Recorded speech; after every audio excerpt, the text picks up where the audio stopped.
La parole est à monsieur Yves Fromion.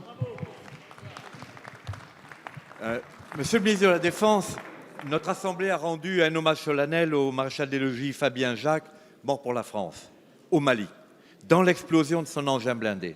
Ce drame me conduit de fait à une double interrogation. Vous engagez-vous, monsieur le ministre, à examiner sérieusement, comme je vous l'ai déjà demandé, la perspective d'une accélération significative du programme Scorpion destiné à équiper nos armées et notre armée de terre d'engins modernes et convenablement protégés en remplacement du parc vétuste dont elle dispose.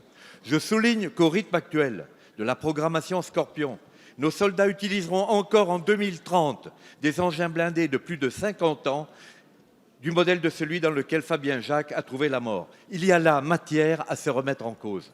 Je veux également vous interroger sur la mise en vente de la société Renault Trucks Défense appartenant au groupe Volvo, à laquelle vous avez confié une part importante de l'industrialisation du programme Scorpion dont je viens de parler.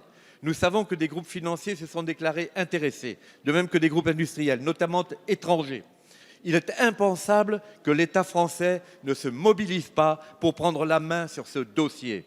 En effet, RTD assure 90% de la mobilité de notre armée de terre et 100% de celle de nos forces engagées au Mali.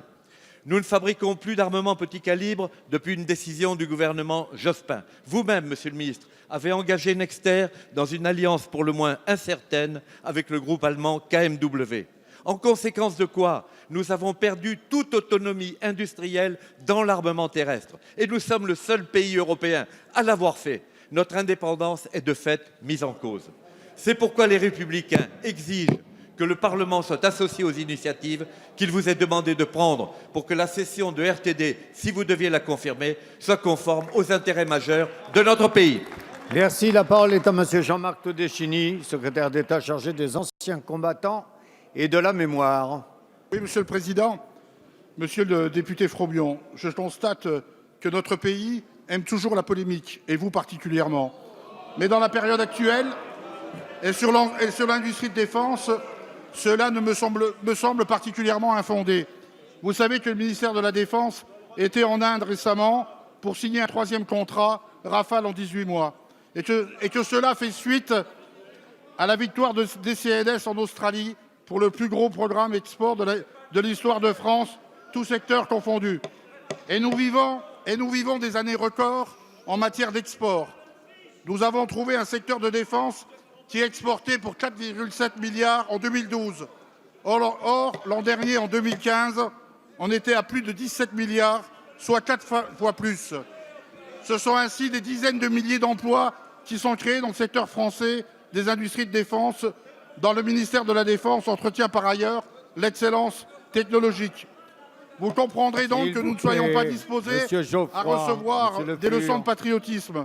Jean-Yves Le Drian a eu l'occasion en maintes reprises d'expliquer la situation sur le successeur du FAMAS. Il a répondu déjà 2 fois dans cette Assemblée sur Morpho et Airbus. Vous évoquez la vente par le groupe Volvo annoncée le 4 novembre, qui concerne 1300 employés, majoritairement en France. Renault Trucks Défense et à travers lui, les marques Panhard et Acmat acquises ces dernières années constituent l'actif le plus important dans cette activité.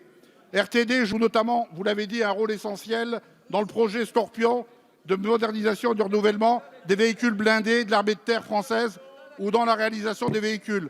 C'est pour cette raison que nous tenons à vous rassurer. Nous serons particulièrement attentifs à la façon dont sera conduit ce processus de cession. Alors rassurez-vous, monsieur Fromion, l'industrie de défense est une chance pour la France et nous la défendons.